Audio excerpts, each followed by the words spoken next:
Hi friends, trading facts YouTube ఛానల్కి స్వాగతం. నేను సెబీ రిజిస్టర్డ్ కాదు. నేను చెప్పేటువంటి వీడియోస్ అన్నీ కూడా ఎడ్యుకేషనల్ పర్పస్గానే అని మీరు గమనించండి. ఇక పాయింట్లోకి కనుక వెళ్తే, నేను చెప్పినట్టుగా మీరు ట్రేడ్ అనేటువంటిది చేయవద్దు. ఇక ఈరోజు ట్రేడింగ్ ఒక డిఫికల్ట్ టాస్క్ అనే అనుకోవాలి.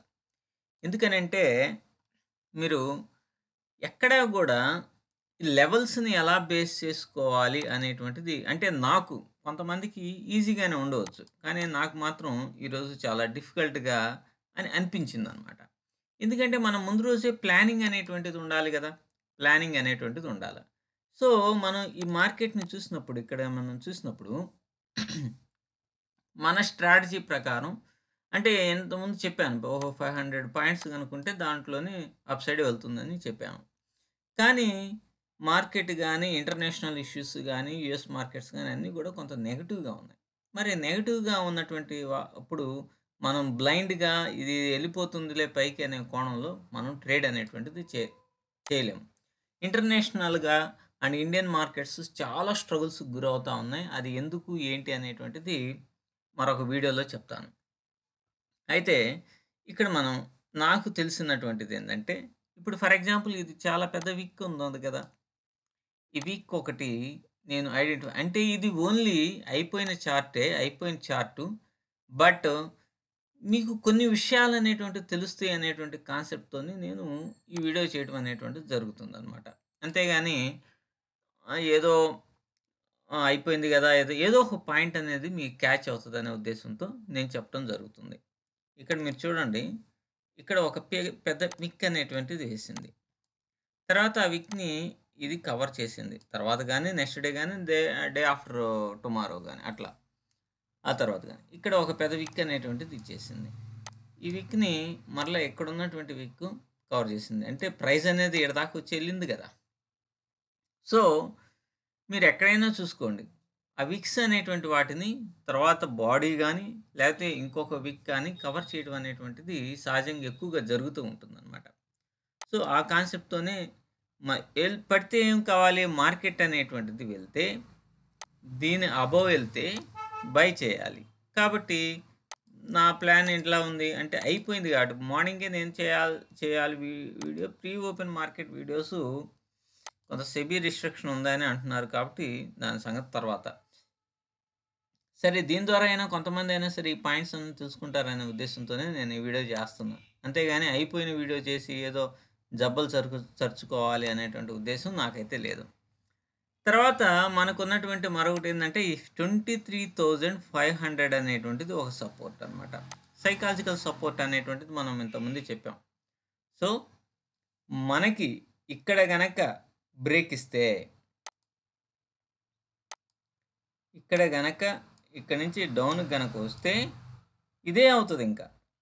ఇదే టార్గెట్ అనేటువంటిది అవుతది. ఎందుకు ఇది 23,500 సైకాలజికల్ సపోర్టు. దానికి తోడు ఈ వీక్ కూడా ఈడ దాకే ఉన్నది. సో, దీని బ్రేక్ అయితే అప్పుడు ఏదన్నా ఇక్కడ దాకా రావడానికి 23,200 దాకా రావడానికి పాసిబిలిటీ ఉన్నది. సో, మనం ఏం చేసాము ఈ వీక్స్ ఇవన్నీ హారిజాంటల్ లైన్స్ గీసుకున్నాం. ఎప్పుడైనా సరే ట్రేడింగ్ చేయబోయే ముందు మనం హారిజాంటల్ లైన్స్‌ని గీసుకోవాలి. తర్వాత లోయర్ టైమ్ ఫ్రేమ్‌కెళ్ళిపోయాం. లోయర్ టైమ్ ఫ్రేమ్‌కెళ్ళిపోయినప్పుడు నేనేమని చెప్పాను? దీని అబోవ్ గనక మూవ్ అయితేనేమన్నా బై. దీని కింద గనక బ్రేక్ అయితేనేమన్నా సెల్. అంటే పి. సో, ఇక్కడ మనకి లోయర్ టైమ్ ఫ్రేమ్‌కెళ్ళినప్పుడు ఇక్కడ మీరు చూడండి 9వ తేదీన 9వ తేదీన 5 మినిట్స్‌లోకి 3 మినిట్స్‌లోకెళ్దాం. 9వ తేదీన ఇంత పెద్ద క్యాండిల్ అనేటువంటిది వేసింది. ఇటువంటి క్యాండిల్స్ అనేటువంటిది వేసింది. ఈ ఒక్క క్యాండిల్ సైజు 86 పాయింట్లు అనేటువంటిది ఉంది. సో, ఇది రీట్రేస్ అయ్యి మనం గనక రీట్రేస్ అయిన తర్వాత ఎంట్రీ అనేటువంటిది తీసుకుంటే బెస్ట్. ఎందుకని మీరు చూడండి. ఇది గనక క్రాస్ అయితే మనకి టార్గెట్ ఏంటి? ఇదే గదా! ఇది గనక క్రాస్ అయితే టార్గెట్ ఇది. సో, ఇది టార్గెట్. కాబట్టి మనం ఏం చేస్తాము, ఇట్లాంటిది ఏమన్నా బిగ్ క్యాండిల్స్ అనేటువంటిది పడ్డప్పుడు కనీసం 60% అన్నా మనం 50% అన్నా రీట్రేస్ అయినాక మనం ఎంట్రీస్ తీసుకుంటే రిస్క్ రివార్డ్ మనకు అనుకూలంగా ఉంటది. నంబర్ 1. నెంబర్ 2 అట్లా కాదు. మీరు ఫిబొనాసి రీట్రేస్‌మెంట్ పెట్టుకోండి ఫస్ట్ క్యాండిల్‌కి.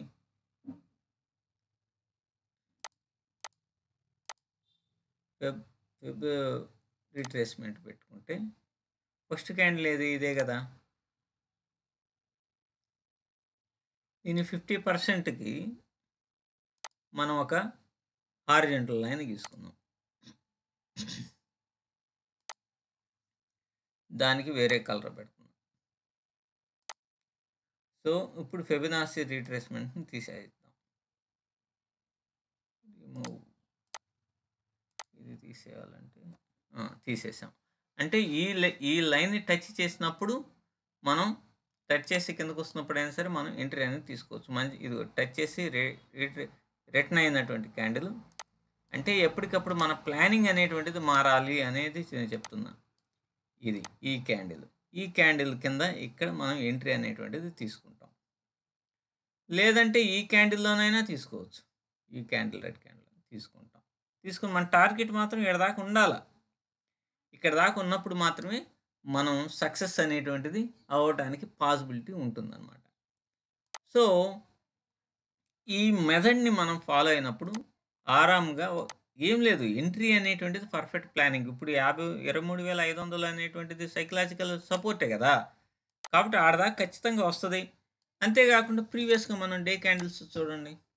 డే క్యాండిల్‌లో చూసినా ప్రీవియస్‌గా మనకున్నటువంటి సపోర్ట్స్ ఇయే గదా!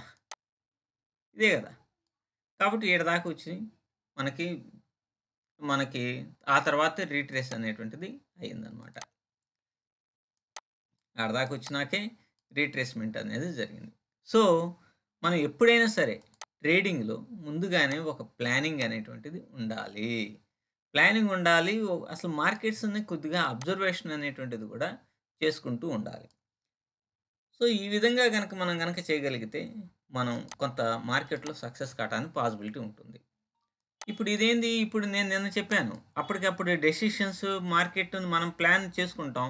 కానీ అది ఆటోమేటిక్‌గా కొంత మనం అనుకున్న దానికి వ్యతిరేకంగా పోతున్నప్పుడు ఇంకొకటిది అప్లై చేసుకునేటట్టుగా ఉండాలి. ఇప్పుడు మీరు ఫర్ ఎగ్జాంపుల్‌గా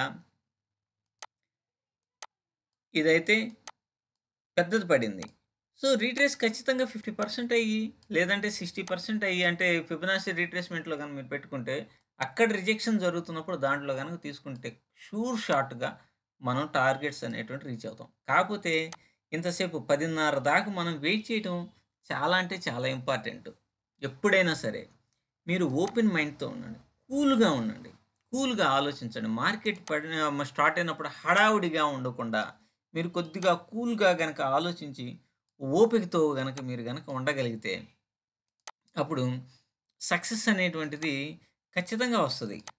ఎవడికి ఇప్పుడు పెద్ద పెద్దోళ్ళకి, మీకు పెద్ద డిఫరెన్స్ అంటూ ఏం లేదు. మనం సక్రమైనటువంటి రీతిలో ఆలోచించలేకపోవటం వల్లనే మనం ఈ సమస్యలన్నిటిని గూడా ఎదుర్కొంటున్నాము. అందుకనే నష్టపోతున్నామనమాట. అలా కాకుండా మనం గనక ట్రేడింగ్ ప్లానింగ్ అనేటువంటిది ఉంటే సక్సెస్ అవ్వటం అనేటువంటిది చాలా అంటే చాలా తేలిగ్గా ఉంటుంది. దాన్ని గనక మనం ఆలోచించుకొని ట్రేడ్ అనేటువంటిది చేసినప్పుడు మనం ఖచ్చితంగా స్టాక్ మార్కెట్‌లో మీ సక్సెస్ రేట్ కొద్దిగా ఎక్కువగా ఉండటానికి పాసిబిలిటీ ఉంటుంది. Thank you.